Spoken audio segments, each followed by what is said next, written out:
S C Verma geometrical optics का numerical 55। An extended object is placed at a distance 5 cm from a convex lens of focal length 8 cm। तो ए और B part करना है और ए और B part दोनों भी इंटर रिलेटेड है, दोनों को एक साथ ही डिस्कस करेंगे। तो पहले पार्ट ए पार्ट में कहा है draw the ray diagram to the scale to locate the image and from this measure the distance of the image from the lens. और बी पार्ट में कहा है find the position of the image from the lens formula and see how close the drawing is to the correct result। अगर position of object दिया हुआ है और रे डायग्राम निकालनी है तो कोई भी हमें दो रेज चूज करने पड़ते हैं। तो ये फोकल लेंथ जो लेंस होगी वहां से हमने ऑब्जेक्ट रखा है 5 सेंटीमीटर, तो इस सेंटर से ये थिन लेंस होगी तो सेंटर से 5 सेंटीमीटर ये डिस्टेंस मेजर करना है, यहाँ पे ऑब्जेक्ट रखना है। अब कोई भी दो रेस चूज करने हैं तो एक इजी रे होता है कि ये जो प्रिंसिपल एक्सिस है उसके अगर पैरेलल रे लेते हैं तो हमें पता है कि उसके फोकस से वो पास होता है। अब इसका फोकस कहाँ पे आएगा, ये रे यहाँ पे रिफ्रैक्शन होगा तो 8 सेंटीमीटर पे हमें इसका फोकस मार्क करना है कहीं पे भी जहाँ पे 8 सेंटीमीटर, ये 5 है तो उससे ज्यादा 8 सेंटीमीटर से वो चला जाएगा। मतलब ये सपोज यहाँ से इस पॉइंट से अगर वो इस साइड में चला जाएगा, एक रे इस स्केल से निकालना है।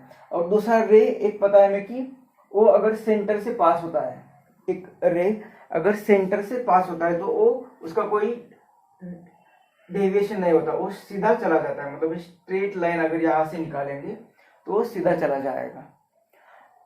अब यहां से हम देखेंगे, यहां से इसे देखेंगे तो हमें ये दिखाई दे रहा है कि ये दोनों रेज, इसकी इमेज कहाँ पे फॉर्म होती है जब ये दो रेज मीट होते हैं तो। लेकिन यहाँ से देखेंगे तो इनका डिस्टेंस बढ़ता ही जा रहा है, मतलब ये डाइवर्ज हो रहे हैं तो कभी मिलेंगे ही नहीं, इस साइड को तो कभी मिलेंगे नहीं।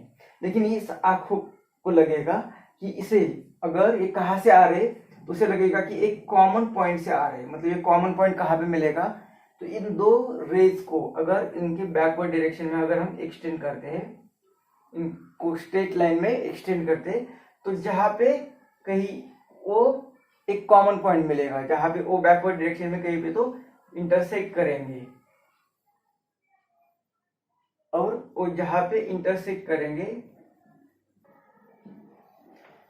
तो वो दो पॉइंट्स जहां पे कहीं मिलेंगे, दो पॉइंट जहां पे कहीं मिलेंगे वहां पे हमें उसकी इमेज मिलेगी, वहां पे उसकी इमेज मिलेगी। मतलब एक्चुअली रेज नहीं मीट हो रहे, उस इस आई को लगेगा कि यहाँ पे रेज मिल रहे, मीट हो रहे।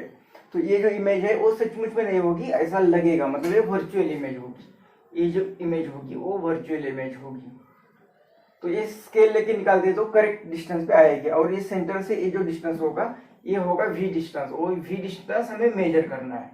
और जो भी वैल्यू आएगी वी की वो हमें लेंस इक्वेशन से फिर से कंपेयर करने की करेक्ट आ रही है नहीं आ रही है। तो लेंस इक्वेशन से ए वी की वैल्यू फाइंड करनी है। तो ए पार्ट हुआ। अब बी पार्ट में लेंस इक्वेशन क्या कहता है कि 1/v is equal to 1/f is equal to 1/v minus 1/u। F की वैल्यू दी है 8 centimetre is equal to V, ये फाइंड करना है, माइनस ऑब्जेक्ट कहाँ पे रखा हुआ है लेंस से ए 5 सेंटर पर 5 और इसे माइनस लेफ्ट साइड में, इसलिए तो ये माइनस माइनस प्लस होगा, इस साइड में गया तो फिर माइनस, मतलब ये 1/v इज इक्वल टू 1/8, ये प्लस था इस साइड में गया तो इसलिए माइनस हो गया।